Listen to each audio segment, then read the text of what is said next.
the deepest gold mine ever is getting deeper by the day.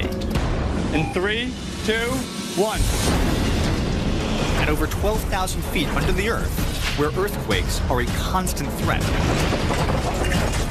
5,700 of the world's toughest workers face a job site with temperatures hotter than 150 degrees. My God, burning hot water. Where makeshift supports hold back millions of tons of rock. I'm gonna lose it. All for one of the most valuable metals on the planet. Solid gold. That's not even a joke. That's actually solid gold.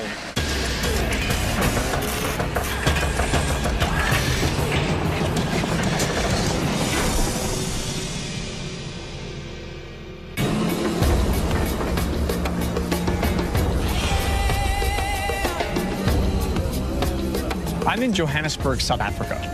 The locals call this place Ekoli, which means city of gold.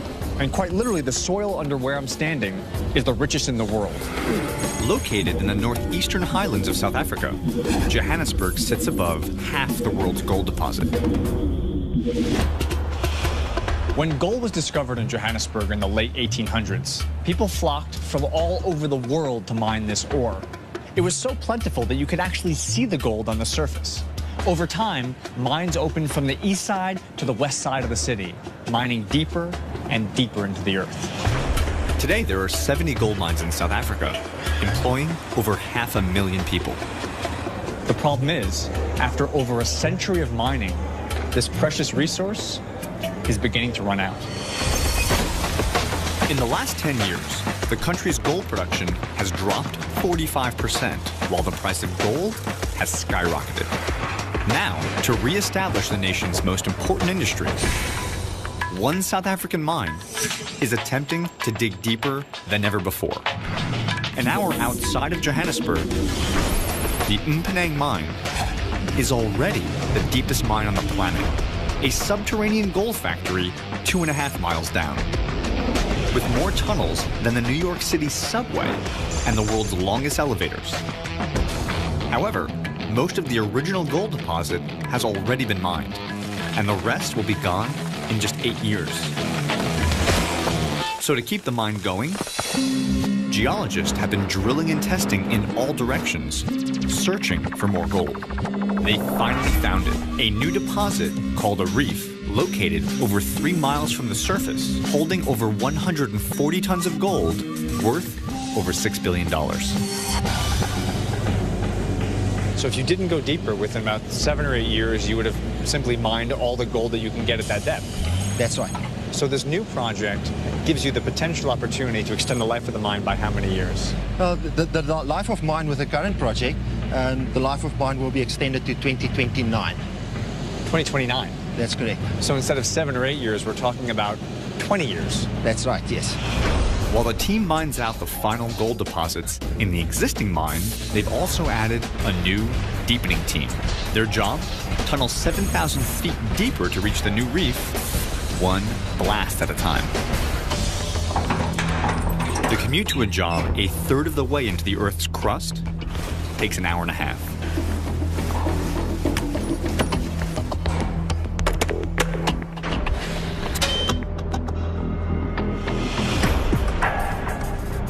The trip starts in the longest elevator in the world, a 50-ton beast that carries 120 miners at a time.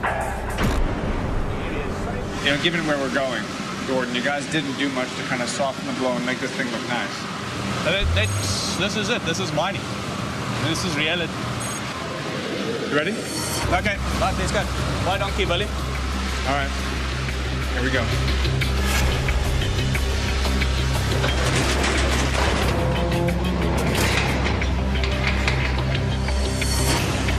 The elevator travels at 40 miles an hour. It pretty much feels like you're free falling down into the earth. Now 1,000 feet to the surface, 2,000 feet.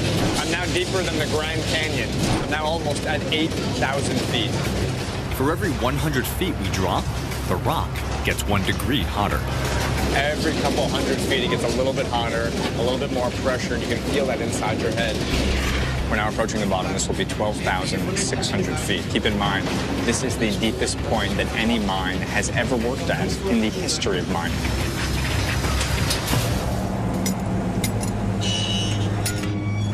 From the bottom of the elevator, it's another 1.5 miles to the face of the tunneling project.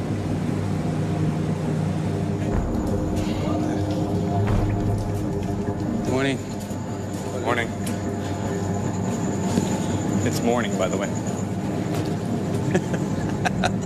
It's the blackest black that you have ever seen in your life, is underground. Because there's no other light source at all. I mean, we are so far from the sun right now. Well, 12,000 feet further than we were this morning.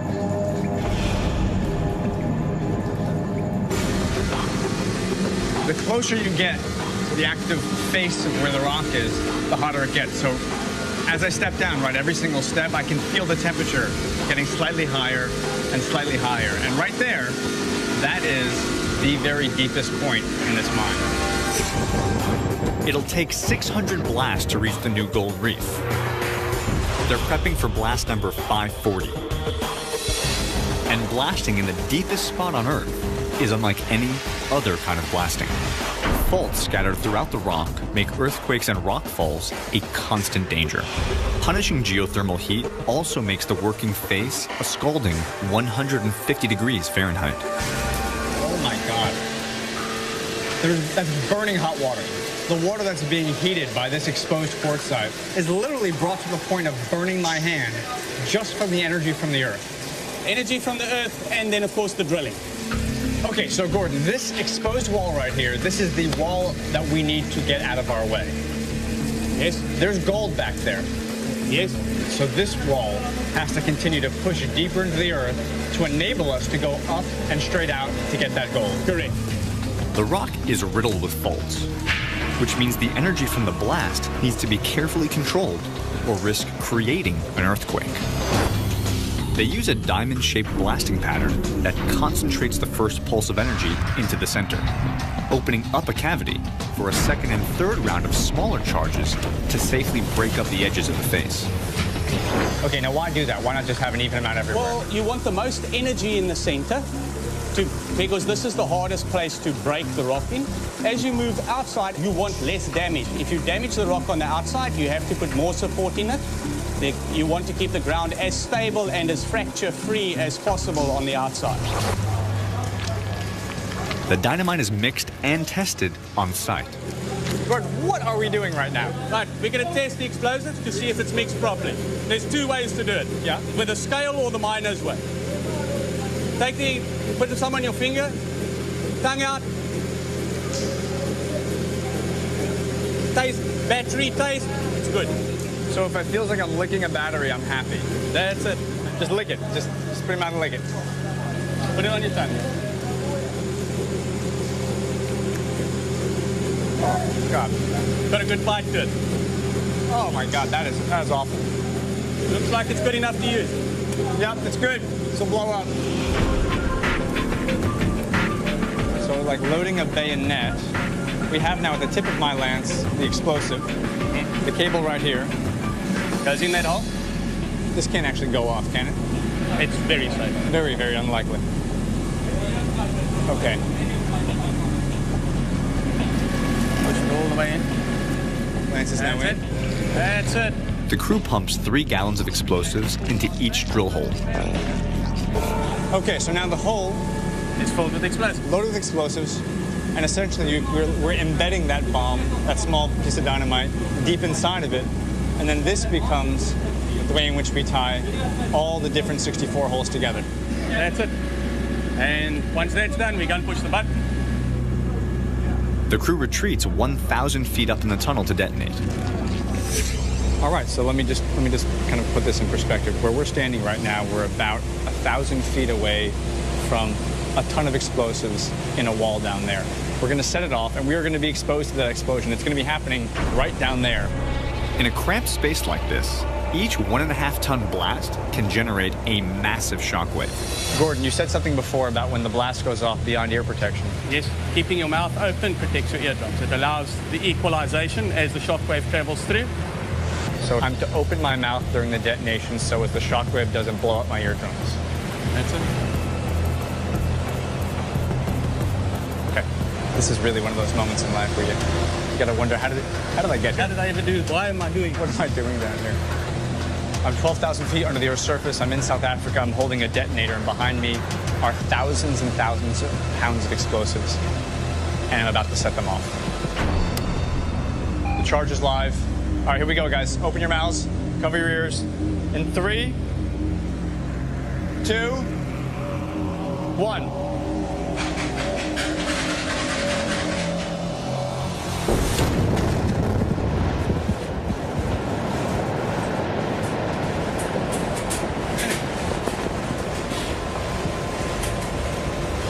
That's it. We're alive. The blast is done. My eardrums are safe. Look at these smiling, happy miners. We did it.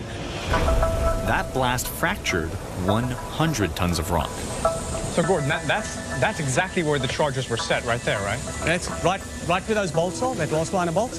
That's where the face was before we blasted it. So Gordon, how much did we advance the tunnel with this blast? 10.5 to 11 feet. Incredible rock that is 12,500 feet under the Earth's surface, rock that has never been seen by human eyes. It's been here for billions of years, and right now, today, Gordon and his team have just created the new deepest point on planet Earth. It's pretty good, man, I'm not gonna lie. It's pretty amazing. Coming up, I travel through 2 miles of tunnels looking for gold Oh, dear God. when an earthquake hits.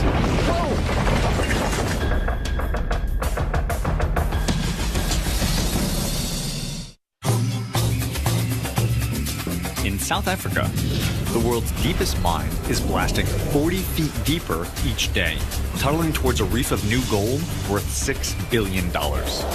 Almost 3 miles down, each blast risks rockfalls and earthquakes. And with the latest blast detonated just moments ago, it is essential to quickly support the new tunnel face. Once the blast is complete, the now newly exposed rock is susceptible to the nearly 13,000 feet of pressure pushing down in the tunnel. So to make sure this is safe before any more mining can happen, these guys have to re-support the roof and keep this ceiling up above us. So once you remove the rock, all the pressure from the 12,000 plus feet of Earth is pushing down on our heads right now. Yeah. So the tunnel wants to collapse. That's the natural desire of the Earth right now.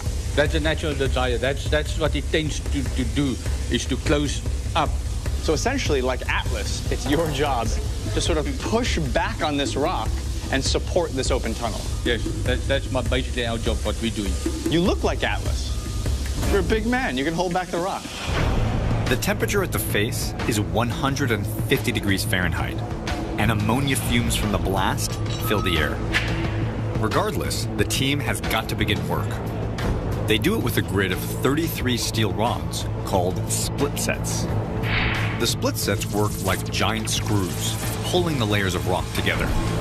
They're driven 4 feet into the rock face, each holding back 17 tons of rock, 500,000 pounds in all.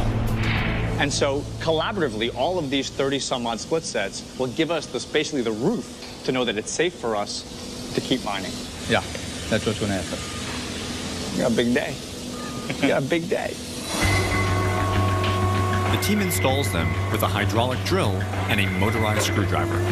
All right, so to get us started, Johan, why don't you drill the first hole? I'll drill the second hole. Go for it. So the first thing that's happening right now is that Johan flips the switch and immediately water starts pouring out to cool down the rock.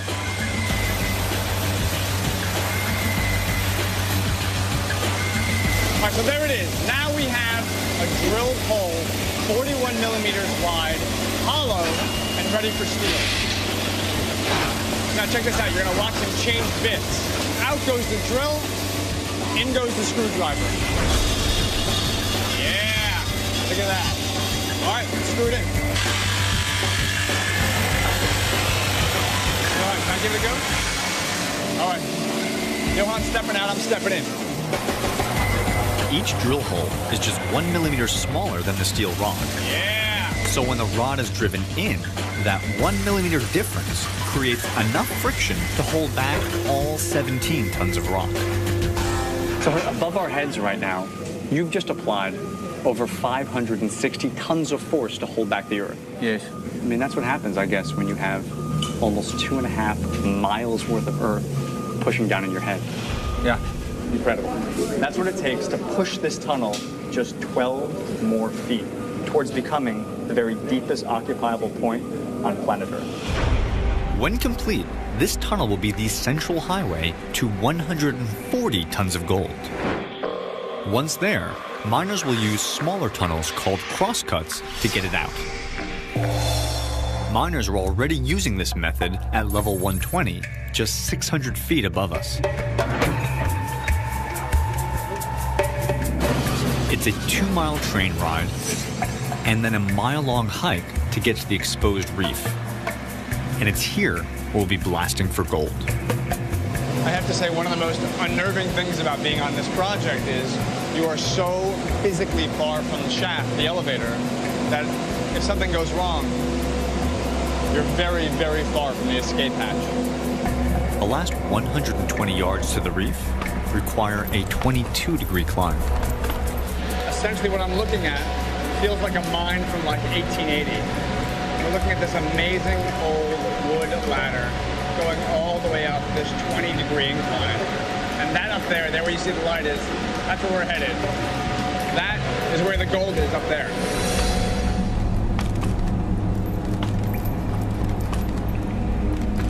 Oh my God. It's just become clear to me that where I just came from, that ridiculous ladder, that was actually just the beginning. Look where we're headed next. Oh, dear God. You've got to be kidding me. This is not what I was expecting. Is there any other way to get there other than this? No. Okay. Yeah. You get prepared, emotionally and luminescently. Okay. Let's go. Carry on.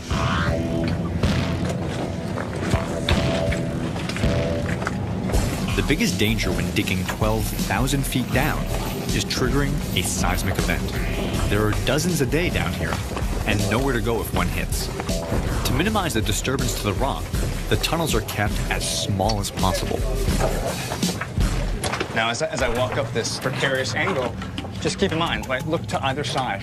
It's these wood rock packs that are just literally holding this rock up, right? This rock, as you can see, has had its support taken out. They've removed the rock. So the inclination of this geology is to simply come right down on top of us. This support is needed to withstand the massive seismic shifts caused by the blasting. So, Clive, on a given day like today, how many seismic events happen, for example? We could have hundreds of seismic events, but most of them happen during the blasting time. You mean when the blast just went off like 4 seconds ago? No, that's for not the development blast, but the phase blasting. Okay, so the blasting is going to happen here this evening. At the phase, yeah.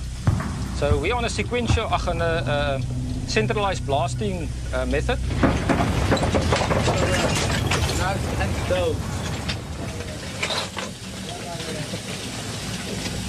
Everything's cool.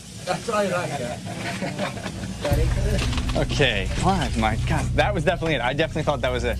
I definitely was like, well, no, we're fine. Can I just continue? Oh yeah, Clive, just continue with what you're saying. Don't let the neighboring explosion in the rock impede your progress. What's happening inside of you, man? You're like a metronome. The biggest mistake you do, Danny, if you start running, you're running into the danger. Yeah. If you stand still, if something happens, just stand still, because the moment you jump up, you can hit your head, fall over the rocks, and that's how you get out. By the time you've heard something, it's already too late. I knew he'd say that. That tremor could have loosened the overhanging rock. And to make the area safe, we've got to resupport it.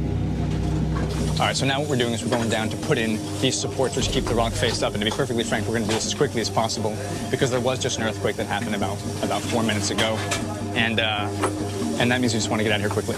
There are earthquakes every single day in this mine. They happen while blasting, and they're blasting right now, so we are essentially next to a very high-risk area. So it's this guy right here that, I mean, just like a column, is holding up the roof. And we can't do any drilling. No safe work can happen until we put in these support columns.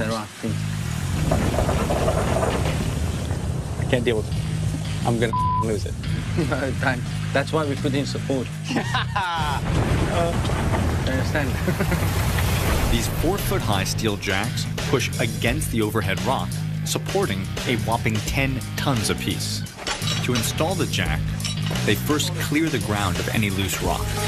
So as you can see, what we're doing is essentially wedging this thing in, pushing it down solidly into the ground, and then pushing it tight up to the rock face, and this becomes a strut or a column that holds back this rock. So look at that, you can see right there, just like a jack, you jack up a car to change a tire, same principle. He's jacking it up, it's pressing up against the rock, and now this thing is one solid column, one of many, that's keeping this roof safely above my head. Coming up, servicing the world's deepest elevator means slicing one of the longest and heaviest steel cables ever built. This is like an extraordinarily bad idea.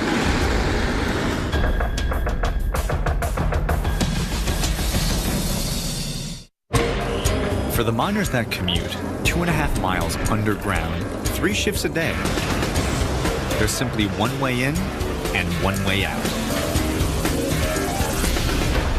The elevator shaft. The elevators are the very lifeblood of this job site. They are what enable them to get 3,500 workers underground and at the same time pull above ground literally hundreds of thousands of pounds of rock. So given the extraordinary requirements on this site, these are no ordinary elevators. A typical elevator uses a weight to counterbalance the load. However, a weight for an elevator this heavy would be more than 60 tons. Instead, the mine offsets the cab with a second elevator. So when one elevator goes down, its weight pulls the other one up. Instead of having to actually pull the elevator up and actually lift its own load, you counterbalance its weight with another hoist. Yeah, with the skip that is actually descending. That's a counterbalancing effect that we have in order to improve the efficiency of your winding cycle. With 300 lifts a day, the mine's elevators travel the distance to the moon every 9 months. You have the weight of the rock, you have the weight of the hoist, you have the weight of the cable, and all of this is happening constantly on both sides, basically 24 hours a day. Yes, 24 hours a day, sometimes 7 days a week. Including the 20 tons of its own weight, the total load on this rope can be more than 70 tons.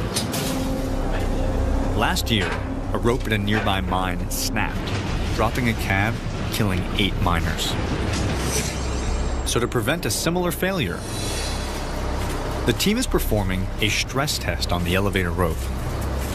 What are we doing today? We're going to cut the front end of the rope and then to send it away to the laboratory to be tested in order to ensure that the integrity of the rope is still all right. I mean, it's hard to overstate, but this is for the safety of people who are in the elevators, for the ability for you guys to mine. I mean, this is the lifeline of the project right here, right? That is right. It's a risky cut. Over time, thousands of trips up and down have twisted the rope, tightening it and building up enormous amounts of torsional energy.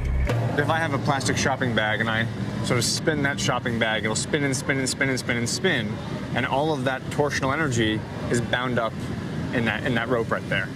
And if I let go, it'll unspin very quickly. Yes. And today, as we cut this rope, all of that torsional energy is built up inside the rope. Yes. So we have to make sure to take out the spin before we cut the rope. Yes, actually correct. Yeah. With the elevators offline, no rock will be hoisted to the surface. The team has only 2 hours to get the rope section cut and the elevator back in service. The first step is to secure the elevator with a cross-beam support. So it's this piece of steel right here that locks the conveyance into place so it doesn't fall when the cable comes out. Then, while standing on top of the elevator, they unhook the rope. And Chris, I have to put a harness on because what happens if I fall down there? How far is that? Well, we will find you 8,400 feet below. 8,400 feet down. In many pieces. In many pieces. Thanks, Marnie, a man of details. The rope is held in place by a single 100-pound steel pin. It's so tightly wedged in, they have to use a hydraulic jack to get it out. That pin right there is the very last piece of steel that's holding this entire compensator to the elevator. So basically, we're going to use the jack to just smack this pin out and disconnect the hoist from all the cable. All right, Marnie, let's do it. Come to me. Let's make it happen. Want to bring the jack? You want the hammer in there? Yeah. Okay. Right, Nick? Is this going to go slow? Oh, Jesus. Whoa. Start up. Right, Nick? Go again. Whoa. You're right back. Whoa, Nick, snack. Nick, man, you're going bananas over there. To be sure the pin doesn't damage the top of the cab, it's coaxed the final 4 inches by hand. So, Marnie, the pin is like 99% of the way out, right? Yes. Okay, so slowly ease the pin out. Yeah, we just pull the pin out, yeah. All right. You ready? You want to smack? I'll smack. You hold. Yeah, I look. Come, I don't mind. Is it coming? It's coming. Ready? Okay, hold on. Okay. You okay? Got him, put him down there. Okay. I feel like we just kind of like delivered a baby here. All right, so let's do it. The pin is now out. Let's separate the compensator from the hoist and get these cables over there so we can cut them. To keep the tightly wound rope from violently spinning out, first they have to clamp it down. You open this up, and then we're going to take the rope, lower it into this hole, so that when we finally cut the rope, all that torsional energy, all of that spin force will get released and controlled with this thing right here. The rope is locked in with 4 bolts. So this is essentially like a brake pad. Yeah. That's like a caliper on the brake. That's it. When it's cut, it wants to spin like crazy, but Yeah. you can apply pressure pressure, it won't spin. and slow that spin down. With the cable locked into place, the team can now remove a 25-foot section for testing. Because it's strong enough to lift 3 fully loaded semi-trailers, the only way to slice through it is with an acetylene torch. We're talking about, you're melting this thing. You're actually cutting it with a torch. Yeah. You have molten steel slag. Yeah. There's so much embedded torsional force that when you cut it, when you finally cut the cord, it can actually spin out and spray you with that stuff. Yeah. There you go. Thank you, sir. Great. You can open it there. Do I need your glasses? Yes, I think this would be better. I think they better too. And also, let's be honest, Yeah. I'm gonna look like a badass. I'll trade you those. I have an I have an astigmatism, so. Hey Nick, I'm gonna hit it right here, right, buddy? Yes. Right there. You like that? Yeah. You happy with that? Can you see with those glasses on? It's clear. Yes, you look pretty now. Yeah. I look what? Pretty. I look pretty. You look Yes. handsome and clever. I don't know why, Nick. You look so much smarter all of a sudden. All right, I'm gonna crack open the acetylene first. Open. Gets a little bit of acetylene going. And fire. This is like an extraordinarily bad idea. The torch burns at 3,000 degrees, which is 1/3 the temperature of the sun's surface. There it is. She's opening up. It's gonna kill me. Oh, it's gonna kill me. It's gonna kill everyone. Extreme heat is needed to melt through the dozens of interwoven steel wires inside the rope.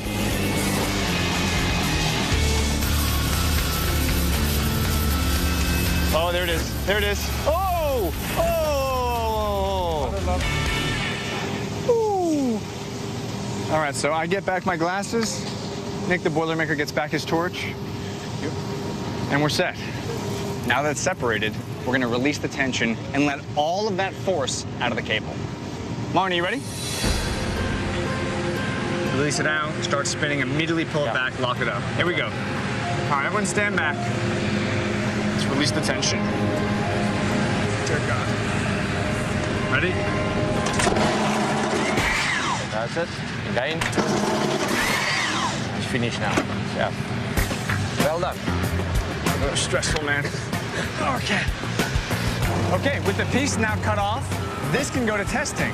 And now, as you can see over here, we have to re-spool this up, connect both wires, and ultimately, within about 1 hour's time, get this cable back in the shaft and the mine working again.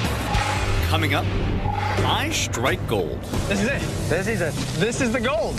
in some of the oldest rock on Earth. But first, what skyscraper has the world's longest elevator? The answer after the break.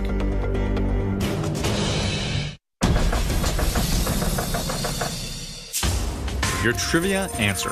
Dubai's Burj Khalifa has the longest elevator at 2,000 feet, just a quarter of the size of Umpenang's elevator.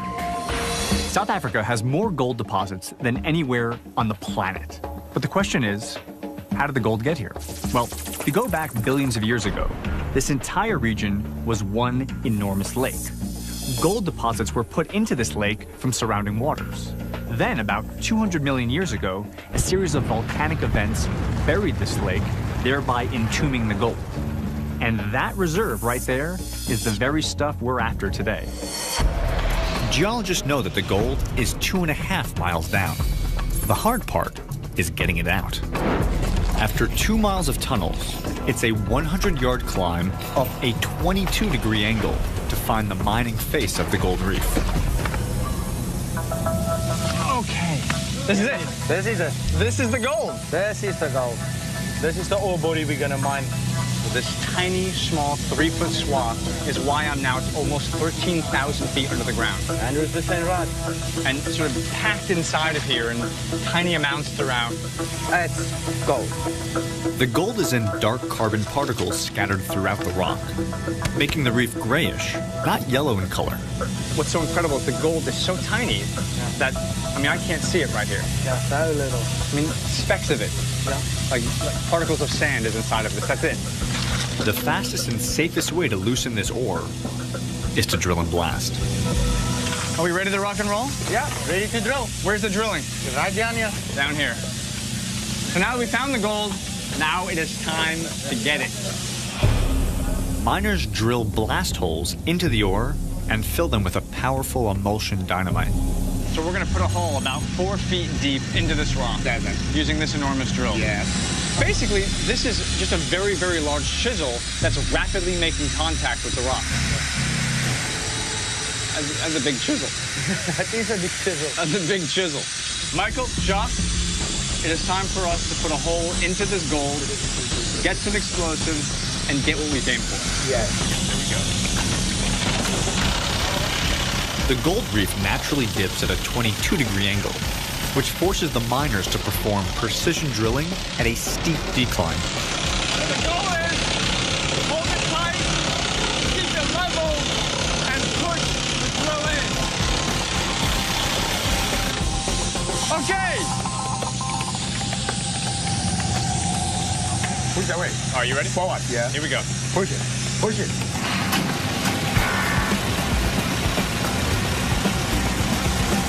The drill runs on compressed air, hammering through the rock at 6 inches and 3,000 blows a minute.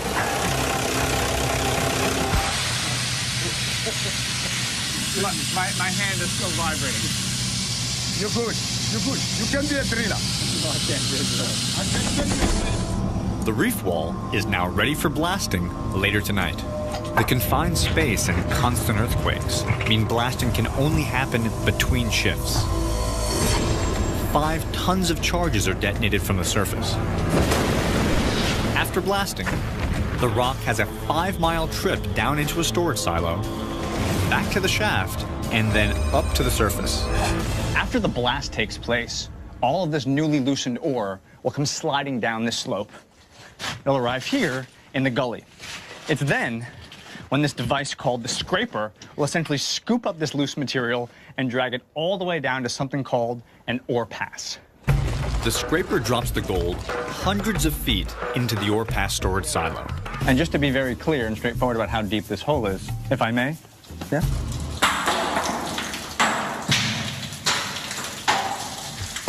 It's like the colon of the earth.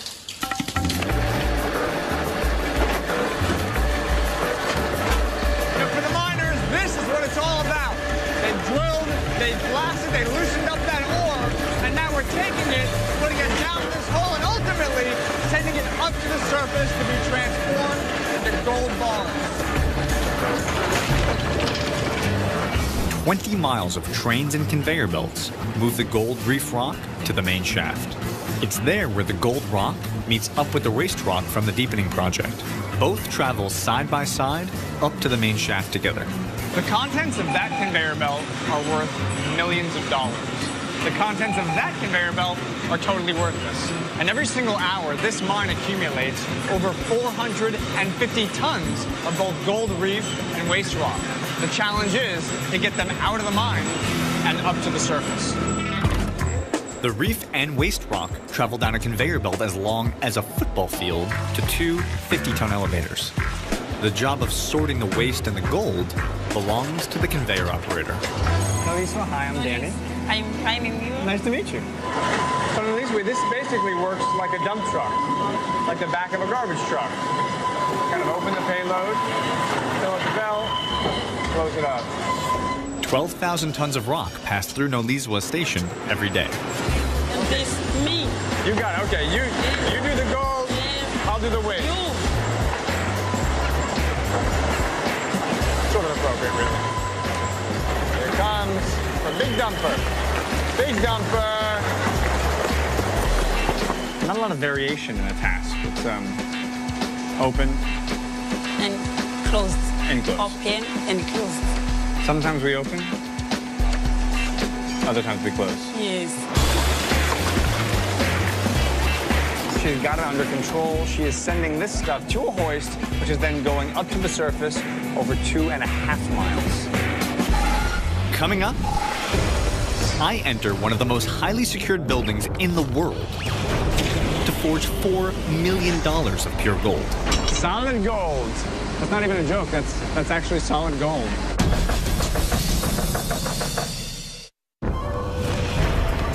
Last year, South Africa's deepest mine produced 13 tons of gold and 2 million tons of ore. Every ounce of gold they mine produces 3 dump trucks of waste.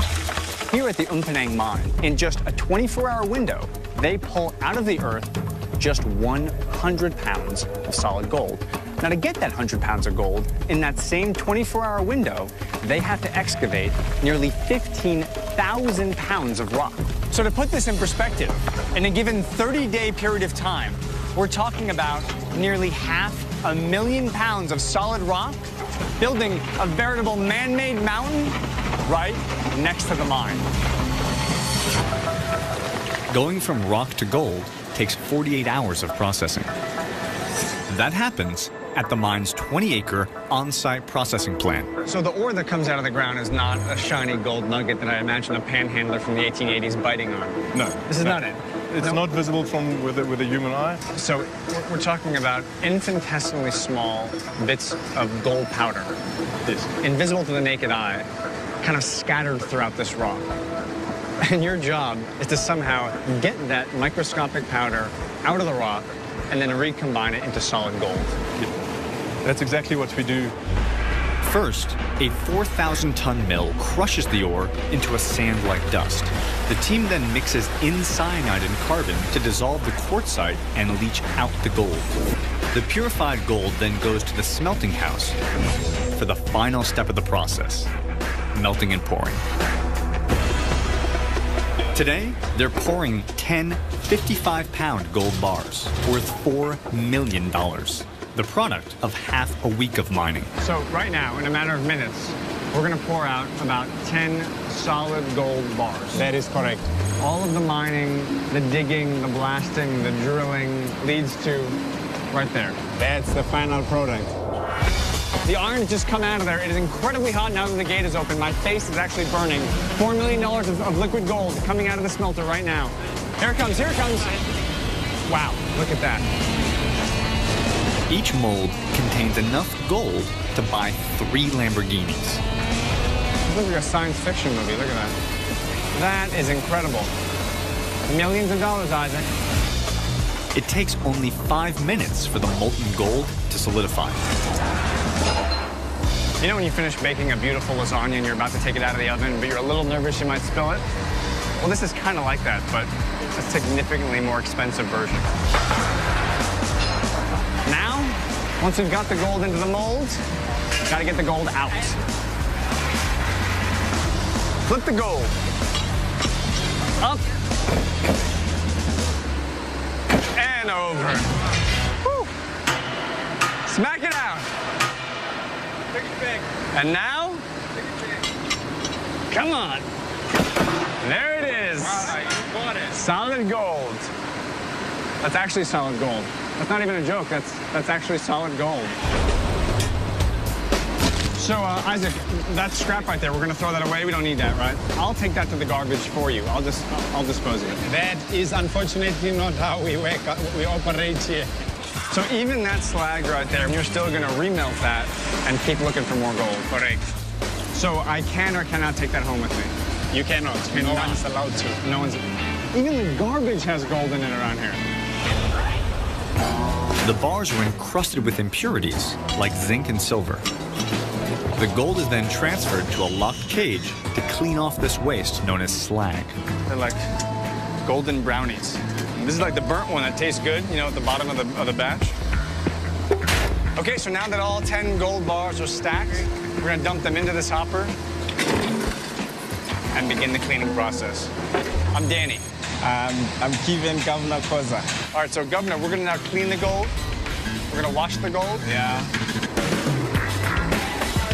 Even though the gold has hardened and cooled from its molten state, it's still 500 degrees Fahrenheit.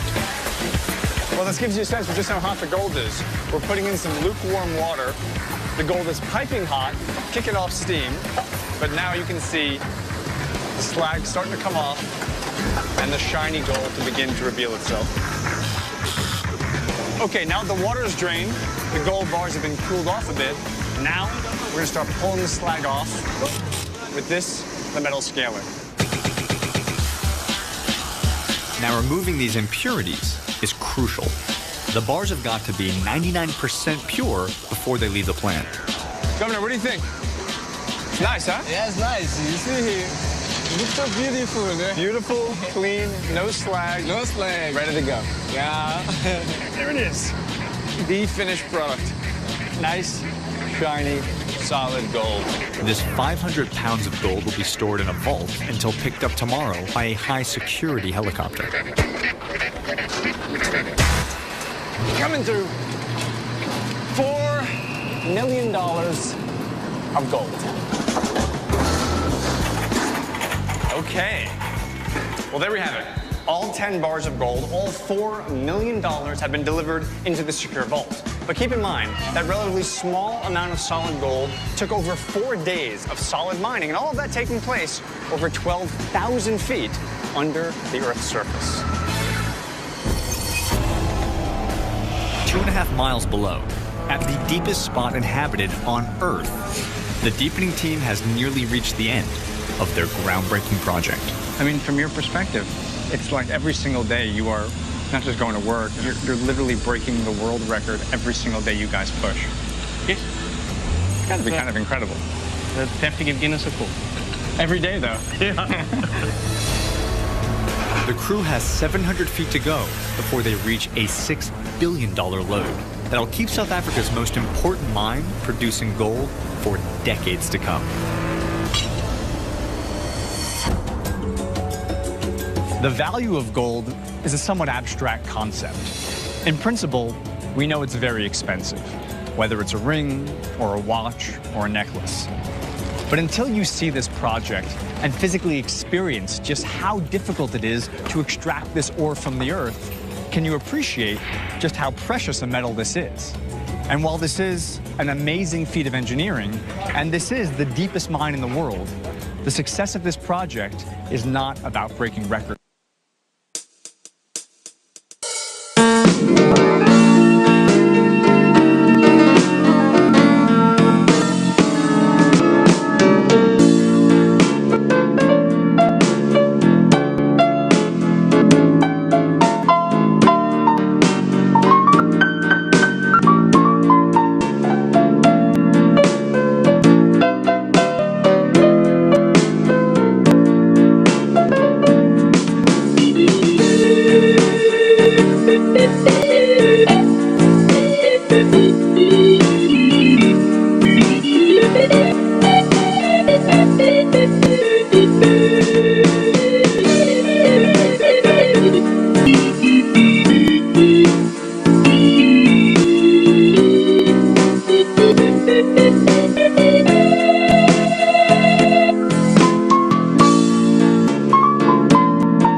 The deepest gold mine ever is getting deeper by the day.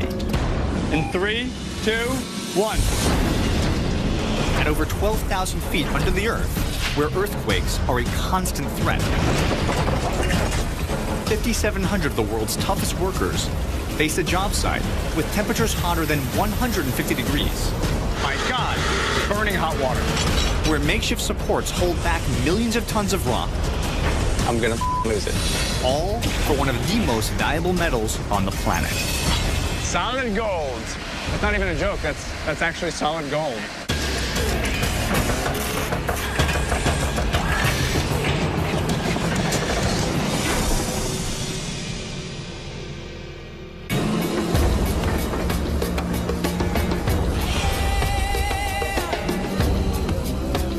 I'm in Johannesburg, South Africa. The locals call this place Ekweli, which means city of gold. And quite literally, the soil under where I'm standing is the richest in the world. Located in the northeastern highlands of South Africa, Johannesburg sits above half the world's gold deposit. When gold was discovered in Johannesburg in the late 1800s, people flocked from all over the world to mine this ore. It was so plentiful that you could actually see the gold on the surface. Over time, mines opened from the east side to the west side of the city, mining deeper and deeper into the earth. Today, there are 70 gold mines in South Africa, employing over 500,000 people. The problem is, after over a century of mining, this precious resource is beginning to run out. In the last 10 years, Black that you have ever seen in your life is underground, because there's no other light source at all. I mean, we are so far from the sun right now. Well, 12,000 feet further than we were this morning.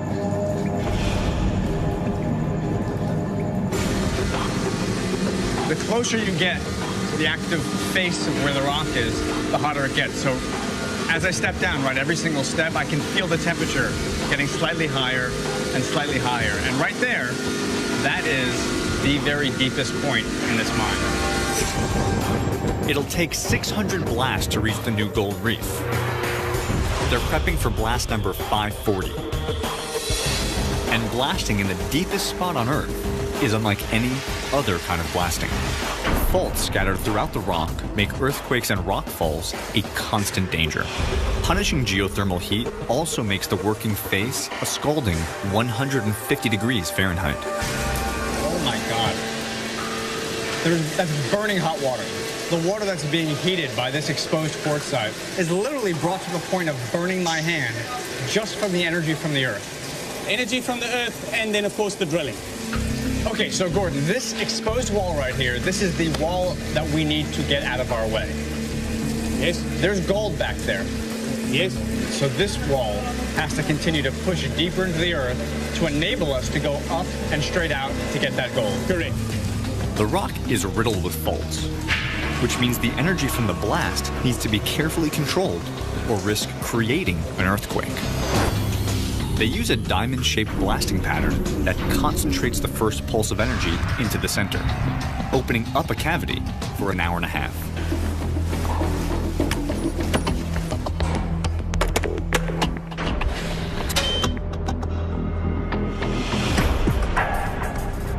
The trip starts in the longest elevator in the world, a 50-ton beast that carries 120 miners at a time. You know, given where we're going, Gordon, you guys didn't do much to kind of soften the blow and make this thing look nice. This is it. This is mining. This is reality. You ready? Okay, right, let's go. Right on key, Billy. All right. Here we go.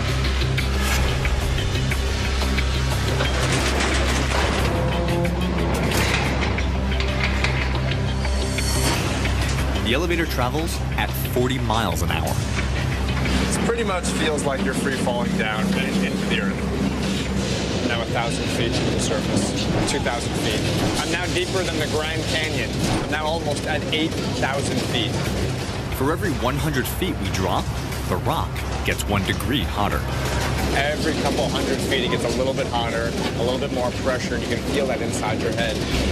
We're now approaching the bottom. This will be 12,600 feet. Keep in mind, this is the deepest point that any mine has ever worked at in the history of mining.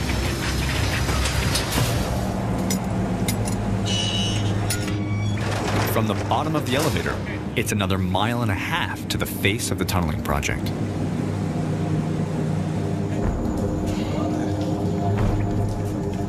Morning.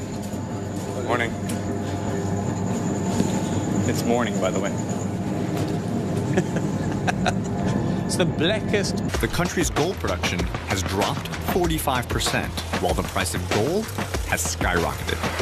Now, to re-establish the nation's most important industry, one South African mine is attempting to dig deeper than ever before. An hour outside of Johannesburg, the Mponeng mine is already the deepest mine on the planet, a subterranean gold factory 2.5 miles down. With more tunnels than the New York City subway and the world's longest elevators. However, most of the original gold deposit has already been mined, and the rest will be gone in just 8 years. So to keep the mine going, geologists have been drilling and testing in all directions, searching for more gold. They finally found it, a new deposit called a reef, located over 3 miles from the surface, holding over 140 tons of gold, worth over $6 billion. So if you didn't go deeper, within about 7 or 8 years, you would have simply mined all the gold that you can get at that depth. That's right. So this new project gives you the potential opportunity to extend the life of the mine by how many years? The life of mine with the current project, the life of mine will be extended to 2029. 2029? That's correct. So instead of 7 or 8 years, we're talking about 20 years. That's right, yes. While the team mines out the final gold deposits in the existing mine, they've also added a new deepening team. Their job? Tunnel 7,000 feet deeper to reach the new reef, one blast at a time. The commute to a job a third of the way into the Earth's crust takes a second and third round of smaller charges to safely break up the edges of the face. Okay, now why do that? Why not just have an even amount everywhere? Well, you want the most energy in the center because this is the hardest place to break the rock in. As you move outside, you want less damage. If you damage the rock on the outside, you have to put more support in it. You want to keep the ground as stable and as fracture-free as possible on the outside. The dynamite is mixed and tested on site. But what are we doing right now? Right, we're going to test the explosives to see if it's mixed properly. There's 2 ways to do it. Yeah. With a scale or the miner's way. Put some on your finger, tongue out. Taste, battery taste, it's good. So if it feels like I'm licking a battery, I'm happy. That's it. Just lick it. Just put it out and lick it. Put it on your tongue. Oh, God. Got a good bite to it. Oh, my God, that is awful. Looks like it's good enough to use. Yep, it's good. This will blow up. So, like loading a bayonet, we have now at the tip of my lance the explosive, the cable right here. Goes in that hole? This can't actually go off, can it? It's very safe. Very, very unlikely. Okay. Push it all the way in. Lance is now in. That's it. The crew pumps 3 gallons of explosives into each drill hole. Okay, so now the hole is filled with explosives. Loaded with explosives, and essentially we're embedding that bomb, that small piece of dynamite,